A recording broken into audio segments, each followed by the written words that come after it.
दोस्तों, रामायण में लक्ष्मण कितने शक्तिशाली थे। वे हमेशा गुस्से में ही क्यों नजर आते थे।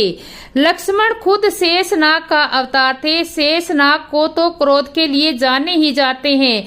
शेषनाग भगवान विष्णु का भक्त है और भगवान विष्णु ही राम के अवतार थे। जब राम को वनवास दे दिया गया तो अपने भगवान को कांटों भरे रास्तों पर चलते देख लक्ष्मण को बहुत गुस्सा आता था। इसलिए उन्होंने विष्णु से कहा कि अगर मैं आपका बड़ा भाई होता तो मैं आपको इस कांटों भरे रास्तों पर कभी नहीं चलने देता।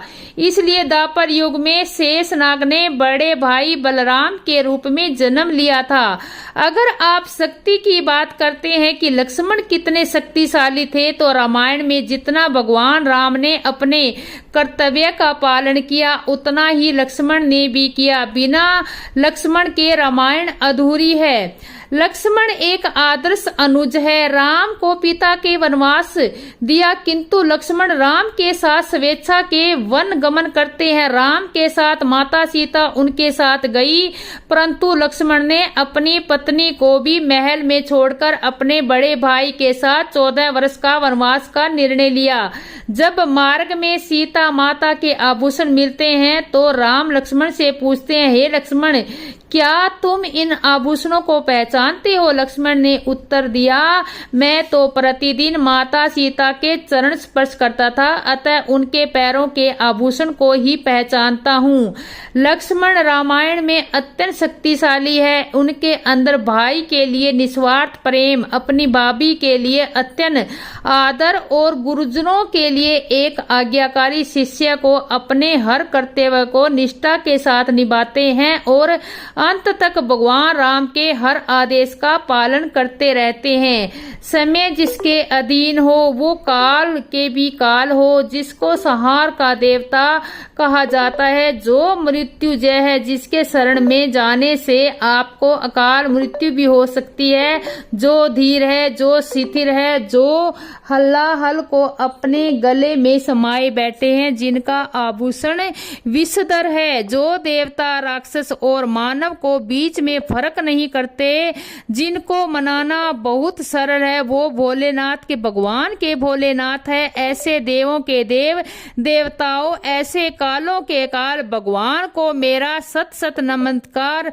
हर हर महादेव। आपके सवालों से महसूस हो गया होगा कि आप भगवान शिव के रेलगाड़ी का इंजन खिंचवाना चाहते हैं। संसार में सिर्फ एक ही ईश्वर है, जो ऊर्जा भी कभी पैदा होती है ना ही नष्ट होती है। ऊर्जा का स्वरूप बदलता रहता है। जब ऊर्जा इकट्ठा हो जाती है तो पदार्थ में बदल जाती है। पदार्थ से स्थिति हो ऊर्जा, जिसको जरूरत पड़ने पर लगाया जाता है। और उत्तर छोटा बनाए रखने के लिए आपको बताना चाहती हूँ, संसार में जो भी कुछ ऊर्जा है वह विष्णु स्वरूप, और जो भी कुछ स्थैतिक है पदार्थ वह शिव स्वरूप। यह आम बात है। आप फ्यूज में ज्यादा शक्तिशाली मानते हैं और ऊर्जा को जैसे आप मानते हैं भगवान विष्णु। जन्मे एक संग भाई, भोजन शयन कही कलाई। राम लक्ष्मण से केवल कुछ क्षण या कुछ घंटे ही बड़े थे, यह चौपाई में देखिए। और धर्म ग्रंथों के अनुसार शिव पार्वती के पुत्र कार्तिकेय को युद्ध का देवता माना जाता है। कार्तिकेय को शक्ति और ऊर्जा का प्रतीक माना जाता है। दक्षिणी भारत में उन्हें मुरुगन का अवसर माना जाता है। शत्रुनाश के लिए नीचे दिए गए मंत्र पढ़ने से शत्रुओं से मिलने वाली परेशानियों से मुक्ति मिलती है और किसी भी कार्य में सफलता प्राप्त के लिए जानना चाहिए। और कोई शक्तिशाली है या फिर शक्तिहीन, हाँ, यह तो हमेशा किसी दूसरे के साथ तुलना करने पर ही पता चलता है।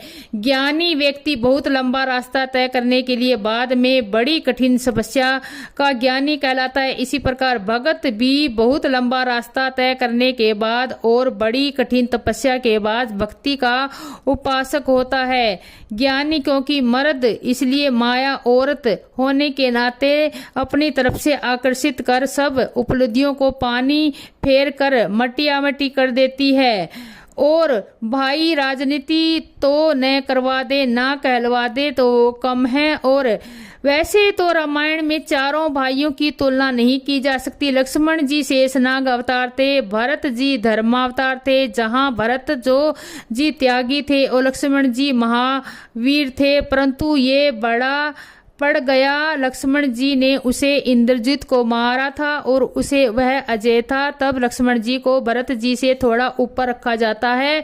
और धन प्राप्ति एवं धन को स्थायी रूप से षड्यंत्र वंश वृद्धि के लिए न केवल लक्ष्मी जी की आराधना बल्कि गणेश, विष्णु भगवान, कुबेर सहित अन्य देवी देवताओं की उपासना करना अत्यंत फलदायक है। धनापति कुबेर से भगवान शिव की आराधना कर भक्तों के कल्याण का वरदान प्राप्त किया। शास्त्रों में उल्लेखित है कि कुबेर रावण के सौतेले भाई है। कहा जाता है कि वस्त्य मनंतर जैसे महर्षि पुलस्त्य, सपुत्र, विसरण और अनेक रानियां और पटरानियां थी। केसकी नामक पटरानी ने रावण, कुंभकर्ण, विभीषण और शूर्पणखा से जन्म लिया और इंडिका नामक पटरानी ने कुबेर को जन्म दिया। इसी प्रकार कुबेर व रावण सौतेले भाई थे। रावण जैसा सर्वशक्ति, महत्वाकांक्षी, प्रकर्मी, साहसी और निर्बसी था, वहीं कुबेर अत्यंत विभिन्न स्वभाव से और ज्ञानी थे। कुबेर के सरल स्वभाव के कारण ही रावण ने कुबेर को पुष्प विमान के सोने की लंका छीन ली थी। कहा जाता है कुबेर ने विश्वकर्मा जी से सहयोग से सोने की लंका का निर्माण करवाया, जिसे रावण ने छीना। कहीं कहीं पर यह उल्लेख मिलता है कि लंका को भगवान शिव ने बनाया था और लंका में प्रवेश के लिए शुभ मुहूर्त में महाविद्वान पंडित रावण को गृह प्रवेश के लिए बुलाया था। लंका में गृह प्रवेश के बाद शिव ने रावण को दक्षिणा में मांगने के लिए कहा। जब रावण ने कुछ नहीं बोला तो शिव जी ने कहा कि वह संकोच में न पड़े, जो भी उसे मन में है वह मांग ले। रावण ने डरते डरते शिव से कहा कि जब से मैं इस सोने की लंका में आया हूँ, मेरा मन यहीं पर रम गया है। अगर आप मन का ही देना चाहते हो तो मुझे लंका ही दान में दे दो। इस पर भगवान शिव ने यथास्तु कहकर माता पार्वती से कहा, देखा देवी, भाग्य की महिमा निराली है। हमारे और तुम्हारे भाग में सोने की लंका का सुख नहीं है, इसलिए हम कैलाश पर्वत पर पुनः प्रस्थान करेंगे। लंकापति रावण ने कुबेर से पुष्प विमान भी छीन लिया। यह प्रसंग वाल्मीकि रामायण के अद्भुत। कुबेर के पास जो पुष्प विमान था उसमें 7 मंजिलें थी और पुष्प विमान चालक की इच्छा के अनुसार चलता था। यह देखकर रावण का मन पुष्प विमान पर भी आ गया। जब व्यक्ति मन की परिस्थितियों पर अंकुश नहीं लगा पाता, वह अपने आसपास की संपदा वस्तुओं आकर्षित होने पर भी अपने बुद्धि बल, छल कपट, पराक्रम आदि से प्राप्त कर प्रयास करता है। रावण ने लंका, पुष्प विमान और माता सीता को अपनी महत्वाकांक्षा का कारण प्राप्त करना चाहा, जिसे आगे चलकर भगवान के हाथों से समृद्धि प्राप्त हुई। क्योंकि श्री हरि नारायण के हाथों मृत्यु प्राप्त करने के लिए पापों का यक्षय होता है। रावण के अत्याचारों से पीड़ित कुबेर ने भगवान शिव की आराधना कर वरदान मांग लिया और उत्तर दिशा के स्वामी बने। इसलिए वास्तु शास्त्र ने अनेक कुबेर की प्रतीक्षा अथवा चित्र दिशा में स्थापित करना चाहा। धनागमन का सूचक माना जाता है। भगवान शिव के अवतार अनुसार जो व्यक्ति उत्तर दिशा की ओर मुख करके कुबेर को प्रणाम करता है, उसका कार्य तत्काल सिद्धि हो जाता है। शिव के वरदान के कारण कुबेर धनापति, यथापति, देवताओं के कोषाध्यक्ष, धनाध्यक्ष के रूप में समस्त संसार के चरण संपत्तियों के स्वामी बन गए। धन प्राप्ति के लिए यश मंत्री के साथ कुबेर क्षेत्र की अत्यंत महत्वपूर्ण मानी जाती है। मंत्र महोदती और वर्ण कुबेर को इस प्रकार का है। और आगे चलकर विष्णु भगवान, देवी उमा और शिव भगवान सर्वकोटि शक्ति है। यह तीनों स्वरूप हैं और एवं भगवान जिसको कहते हैं यह सब है। अगर आपको लगता है भगवान से भी कोई शक्तिशाली हो सकता है तो फिर आप ही जानो रामायण में लक्ष्मण कितने शक्तिशाली थे कि हमेशा गुस्सा ही क्यों आता था। सर्वदा लक्ष्मण ही शक्तिशाली, क्योंकि वह सिर्फ के अवतार और यह इंद्र के पुत्र। इसके अलावा लक्ष्मण का त्याग बहुत है। मेघराज जैसे वीर को लक्ष्मण के अलावा कोई नहीं मार सकता था। स्वयं भगवान राम भी नहीं मार सकते थे। हिंदू पौराणिक कथाओं में बलराम को शेषनाग के अवतार और भगवान कृष्ण के बड़े भाई के रूप में वर्णित किया गया है। उन्हें अपनी असाधारण शक्ति, साहस और युद्ध कौशल के लिए जाना जाता है। और आगे बलराम और लक्ष्मण की तुलना क्यों करना चाहते हैं? ये दोनों एक ही अवतार है, एक त्रेता का है, दूसरा द्वापर का है। जी नहीं, यह एक भावुक धारणा है। आपको सवाल बेबुनियाद का मिल रहा है। और आगे धारावाहिक में रामायण जो कुछ साल पहले जो टीवी पर दिखाया गया, धारावाहिक की शुरुआत रावण को इंद्रजित की मृत्यु का खबर मिलते ही सुलोचना उसका बदला लेने के लिए युद्ध में जा रही है। रावण ने अनिश्चितता से उसे जाने दिया। मंदोदरी ने उसका समर्थन किया और उसके जाकर इंद्रजीत की असाई रूप से साहस देकर अपनी पतिव्रता शक्तियों का प्रदर्शन किया। इंद्रजीत ने बताया कि उसका समय आने वाला है और उसे बताया कि उसकी प्रतीक्षा कर रहा है और युद्ध लड़ने और युद्ध के बलिदान करने के लिए सुलोचना ने राम की सेना पर एक भारी हमला किया। और लक्ष्मण ने टिप्पणी की कि उन्हें पता था कि एक पतिव्रता का सामना करेंगे। उन्होंने इस युद्ध में प्रवेश नहीं किया होगा। आगामी युद्ध में सुलोचना ने वानरों को पूरी तरह से मार डाला, लेकिन अंततः लक्ष्मण द्वारा मार दिया गया। उसके बाद रावण ने इंद्रजीत सुलोचना के अंतिम संस्कार को संयुक्त रूप से जाने देने का आदेश दिया और उसके बेटे ने अपने दोनों हाथों को जलाया। मुझे पता नहीं इस कहानी के लिए धारावाहिक का कौन सा स्रोत इस्तेमाल किया गया है। इसी तरह भी अपने स्रोतों के लिए अधिक सम्मान है। यह कहानी है जो मैंने सुलोचना के बारे में लिखी है। और आगे ये कैसे संभव था कि लक्ष्मण जी शेषनाग का अवतार थे, तब भी उन्हें मेघनाथ का नाग पास बांधने में सक्षम था? हाँ, यह संभव नहीं था। लक्ष्मण जी एवं राम जी को कोई अपने पास में बांध सके, लेकिन मर्यादा की कोई चीज है। यदि राम जी और लक्ष्मण जी अपनी शक्ति के द्वारा नागपाश को काट देते हैं, पहली बात तो नागों की मर्यादा भंग हो जाती है। उनका भी तो सम्मान होना चाहिए। जैसे शोक वाटिका में हनुमान जी ने ब्रह्मा जी को मान रख लिया था और बंधन हो गए थे, जबकि हनुमान जी को वरदान था कि कोई भी किसी तरह से पास नहीं बांध सकेगा। दूसरी बात कि उस समय देवता भी मान भंग हो जाता, जिससे मेघनाथ को वर स्वरूप नागपाश दिया था। इस प्रकार भगवान ने मर्यादा की रक्षा के लिए नागपाश में बंधे थे और गरुड़ जी को भी अपने शील में शामिल करना था। इसलिए हमें ये नहीं समझना चाहिए कि भगवान कितने शक्तिशाली होते हुए भी रक्षकों के मायाजाल में कैसे फंस गए। और सब खेल मर्यादा का था। भगवान तो सीधे रावण को मार सकते थे, लेकिन जो कार्य समय पर हो वही उचित होता है। आशा है कि आपको समझ में आ गया होगा कि भगवान ने इतने दिन इन रक्षकों को क्यों सहन किया।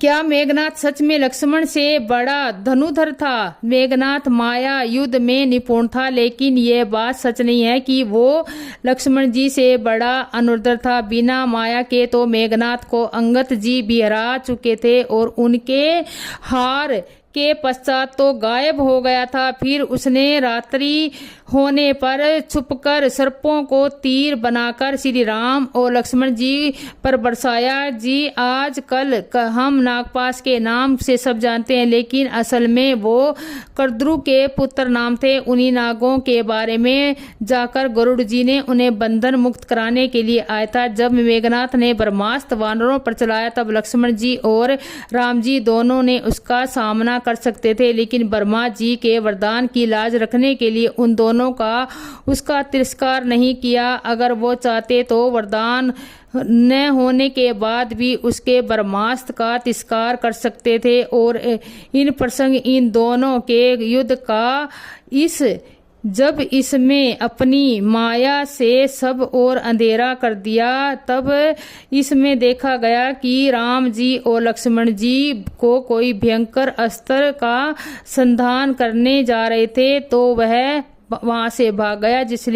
इसके बाद इन दोनों को अजय जानकर सीता जी को मारने का नाटक भी किया, जिससे वो अपने यज्ञ को पूरा कर सके। लेकिन विभीषण जी मार्गदर्शन की वजह से उसकी उस माया के रहस्य को समझ गए तथा उसके यज्ञ को भंग कर पाए। अंतिम युद्ध में लक्ष्मण जी ने इनकी माया के साथ भी इसे मारा था। ये बात सही है कि वो एक बहुत बड़ा योद्धा था, लेकिन इसका मतलब ये नहीं कि वो लक्ष्मण को बिना मुकाबला कर सकता। अगर इसके वरदान नहीं होते तो लक्ष्मण जी इसे बहुत पहले ही मार देते। लक्ष्मण का शेषनाग का अवतार माना जाता है, फिर क्यों वे स्वयं लंका में युद्ध के दौरान नागपाश में बंद गए थे।